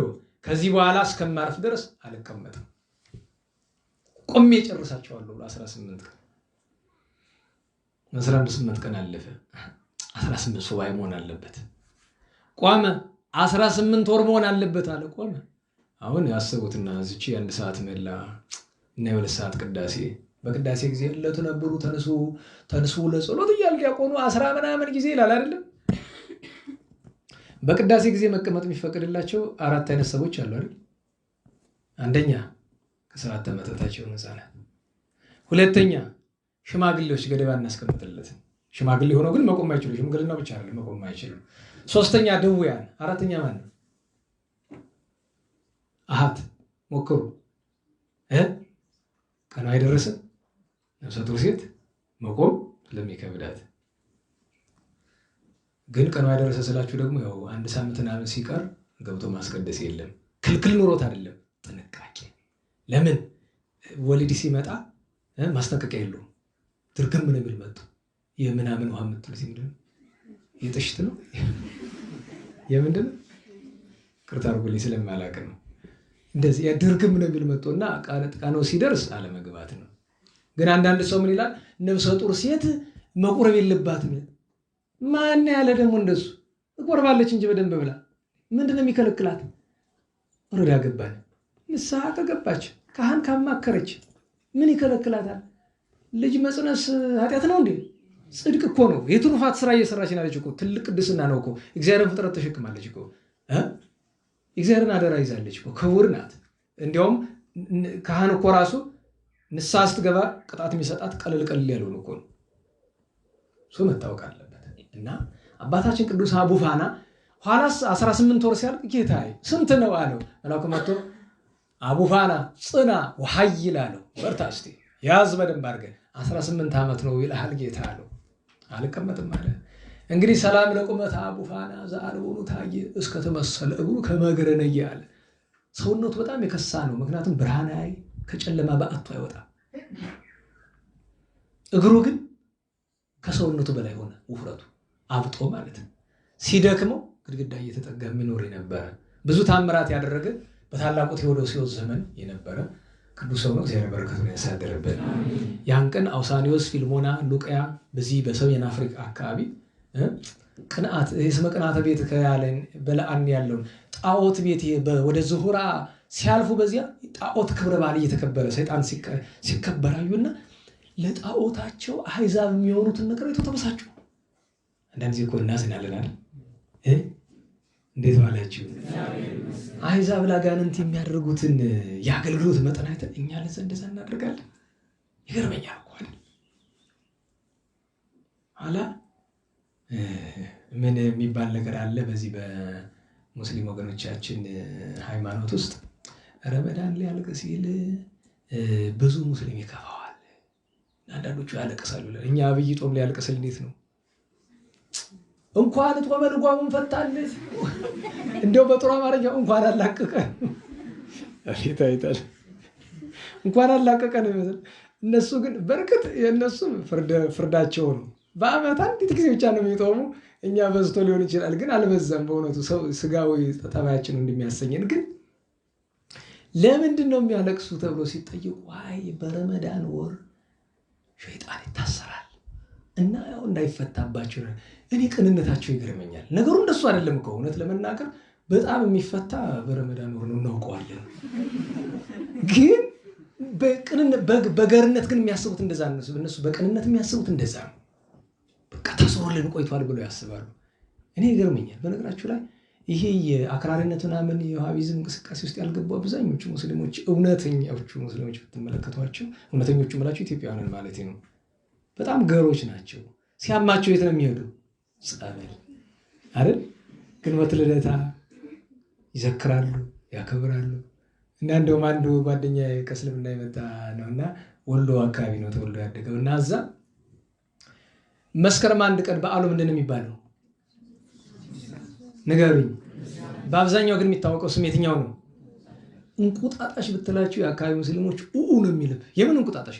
ቅዱስ ዮሐንስ ነው። አስቡት። እና መቼም ነገርን አንስቶት ነው። ዋናው ትልቁ ነገር እነዚህ ሶስት ቅዱሳን ያንን አይተው ቀንተው ሄደው ጌታችንን እያመሰገኑ እየጮሁ ሲያከብሩ አሕዛብን ሰምተው ተበሳጭተው ብዙ አሰቃይተዋቸው አንደኛው መስዋዕት አይታችሁት ከሆነ ጌታችን ቶሎ እንዲወስዳቸው የለመኑበት አንቀጽ ነው። እግዚአብሔር የሁሉንም በረከት ያሳድርብን። በ26 ነቢዩ ቅዱስ ሆሴ እና ኢሳያስ በአንድ ዘመን የነበሩ ቅዱስ ኢሳያስ እና ሆሴ። ኢሳያስ በይሁዳ፣ ሆሴ በእስራኤል ማለት ነው በሰማርያ። እና ቅዱስ ሆሴ ነቢዩ ቅዱስ ሆሴ ብዙ ትንቢት የተናገረ ነው። ታሪክ ለማንሳት ጊዜ ሄድብናል። ያን ቀን ካህኑ ቅዱስ ዕዝራ ነህምያ ዓመታዊ ረፍት በዓሉ ነው። ዕዝራ ነህምያ በጣም የተመሰገነ ካህን ነው፣ የተመሰገነ ነቢይ ነው። መጽሐፈ ዕዝራ ነህምያን አንብቡ። ሌላኛው የዚያን ቀን ዓመታዊ በዓሉ የነበረ ንጉሱ ቅዱስ ዘሩባቤል ነው አይደል? ከእስራኤል ነገስታት ምናልባት የመጨረሻው ጻድቅ እሱ ነው፣ ቅዱስ ዘሩባቤል። በነገራችሁ ላይ ንጉስ ሰይትፌሳ በእግዚአብሔር ይለለ ዳዊት ላይ ለማን ነው የሚተረጎም? ለዘሩባቤል። ምን አለ? አስተፍሳይኮሙ ክርስቶስ በጽዋዋ ነነዌ ለነበሩ ሶበ ይቢሮሙ ቂሮስ ኢየሩሳሌም ሆሩ ወዘሩባቤልን ለያዕቆብ ርዕሰ ማኅበሩ አለ።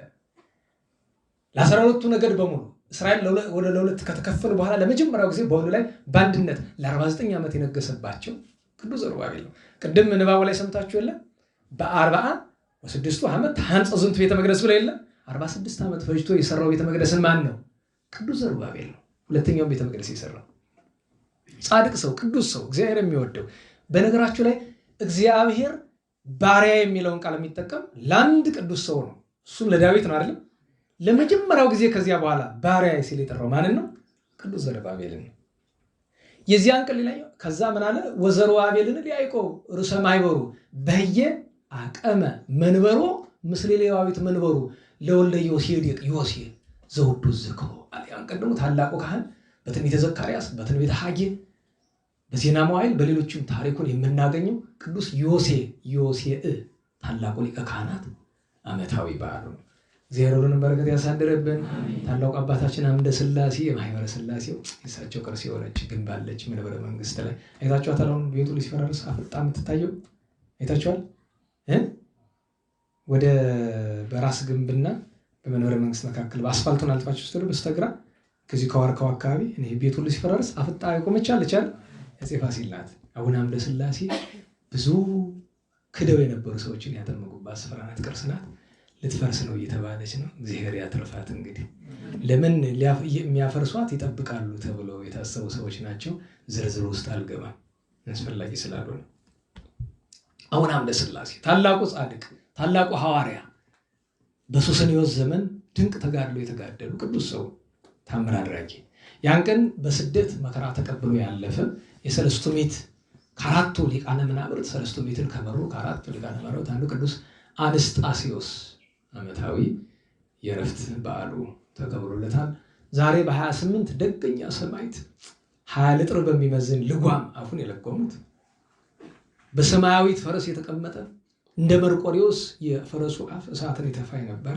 ብዙ ጭንቅ መከራ የተቀበለ እሱን ለማቃጠል የሰበሰቡት እንጨት ሀገር ያቃጥላል። እንደዚህ አድርገው አቃጥለውት ነው ሰማዕትነት ያረፈ ቅዱስ ቴዎድሮስ ሮማዊ ይባላል። ከአምስቱ ትልልቅ ቴዎድሮሶች አንዱ ነው። የመጨረሻ ዛሬ አባታችን አቡነ ዮሐንስ ምስራቃዊ ዮሐንስ ወይም የጎንዱ አቡነ ዮሐንስ ወይም የጸገሮ ዓመታዊ ጽንሰት በዓላቸው ነው። የካቲት 8 በ1109 ዓመተ ምህረት 1109 እንደዛ አካባቢ ነው የተጸነሱ። ፒላሶር ይባላል የጥንት ስማቸው። ዮሐንስ የሚለው ኢትዮጵያ መጥተው አቡነ ተክለ ሃይማኖትን ያወጡላቸው። ነገ እናታችን ማሞዝ ፍቅርተ ክርስቶስ ዓመታዊ ዕረፍት በዓሏ ነው። ቅዱስ ቤላካሪዮ ዘሀገረ አርሞኒ ዓመታዊ ሰማዕትነት በዓሉ ነው። በ30 ነቢየ ልዑል ቅዱስ ዮሐንስ መጥምቁ ዓመታዊ በዓሉ ነው። እና አባ ሚናስ በአንድ ቅዱስ ማቱሳላ አረጋዊ፣ ቅዱስ በርኪሶስ አረጋዊ፣ ቅዱስ እለእስክንድሮስ ሰማዕት፣ በሁለት ኢትዮጵያዊ ጻድቅ አቡነ መክፈልተ ማርያም አረጋዊ ሰማዕት አባ መከራዊ፣ እንደዚሁም የእመቤታችን ወዳጅ ቅዱስ ጎርጎርዮስ ዘሀገረ ሮሃ ነው። በ3 አባ ቆዝሞስ አባ በርፎኔዎስ፣ በ4 መፍቀሬ ጥበብ ጠቢበ ጠቢባን ወልደ ዳዊት ቅዱስ ሰሎሞን ንጉሠ እስራኤል ዓመታዊ በዓሉ ይታሰባል። እናታችን ቅድስት ሀይመተ ሥላሴ ኢትዮጵያዊቷ ጻድቅ ሐዋርያዊቷ፣ ሌሎችም በዓላት ዓመታዊ በዓል አላቸው። የዚያን ቀን ዛሬ ሳምንት 5 ነው። ስም አጠራሩ የከበረ ሽምግልና ያማረ የጻድቃን ሁሉ አለቃ አባታችን ገብረ መንፈስ ቅዱስ፣ አባ ሰረባሞን፣ ጻድቁ ንጉሥ አፄ ገብረ መስቀል፣ አባ ዘመደ ብርሃን፣ እናታችን ቅድስት አውዶክስያ። በዚህ ስም ልጁን የጠራ ሰው ስላለ ዘክር በሉት። እናታችን ቅድስት አውዶክስያ። እነዚህ ሁሉ ዓመታዊ በዓላቸው ነው። እግዚአብሔር ሁላችን የዚያ ሰዎች ይበለን፣ የዚያ ሰዎች ይበለን። ለምስጋና እንነሳ።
ለመምህራችን ቃልዎት ያሰማልን፣ አገልግሎት ዘመናቸውን ያርክልን።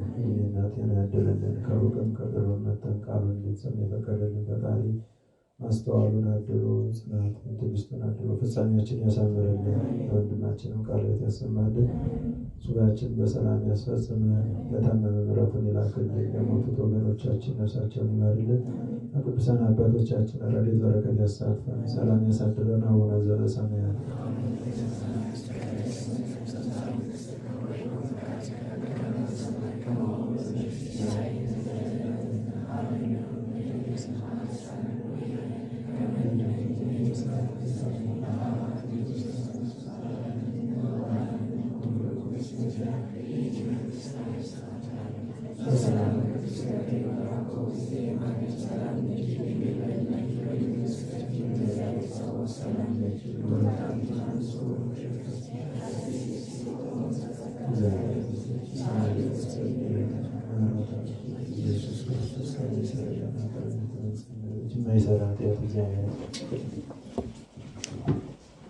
እግዚአብሔር ይስጥልን፣ እግዚአብሔር ይስጥልን። ቃለ ሕይወት ቃለ በረከት ያሰማልን። ተስፋውን መንግስቱን ያወርስልን። ሀገሩን ደብሩን ሰላም ያደርግልን። ማይበሩን ያስፋልን። እሺ መልእክት አለ አጭር። እሁድ 4 ሰዓት የሴቶች ጉባኤ ስላለ ሴቶች ሁላችሁም ትፈልጋላችሁ። የሴቶች ጉባኤ ሲባል አስቡት፣ ማድላት ነው እኮ። ለወንድ ተብሎ የሚዘጋጅ ጉባኤ የለም። ለእናንተ ያስፈልጋል። ለሀገር ልማትም ጥፋትም ምክንያት እየሆናችሁ ነው እና ለልማቱ ቢያንስ ምክንያቱ ነው፣ ለበጎ ነገር። ስለዚህ መጣችሁ ጸሎት ያደርሳችሁ፣ ትምህርት ተሰምታችሁ አጭር ትምህርት ውይይት አድርጋችሁ የምትሄዱበት ሰዓት ስለሆነ እሁድ 4 ሰዓት በቅዳሴ መልስ ባለው ሰዓት ማለት ነው እንድትገኙ ተብላችኋል። ነገር ግን ስንት ሰዓት ነው ሊቃውንቱ ድግስ? ጠዋት ስንት ሰዓት? እስከ 4 ያልቃል እና ታዲያ ስለዚህ ካህናቱ ሊቃውንቱ ሊያው እንደወጡ ነው አይደል የሚመጡት የሚያስተናግዱት ነው። ስለዚህ ዞሮ ዞሮ እዚህ ችግር የለውም። እሺ መልካም ሲሆን ያልቅ ይሆናል፣ ካላለቅም እንግዲህ እንደዚያ 4 ሰዓት ላይ። ሁለተኛ ነገር የተጀመረው አዕማደ ምስጢር ኮርስ ማክሰኞና ሐሙስ ይቀጥላል። ሰኞስ ነው በሳቸው ምክንያት ነው። እሺ ስለዚህ አዕማደ ምስጢር እየመጣችሁ ተማሩ።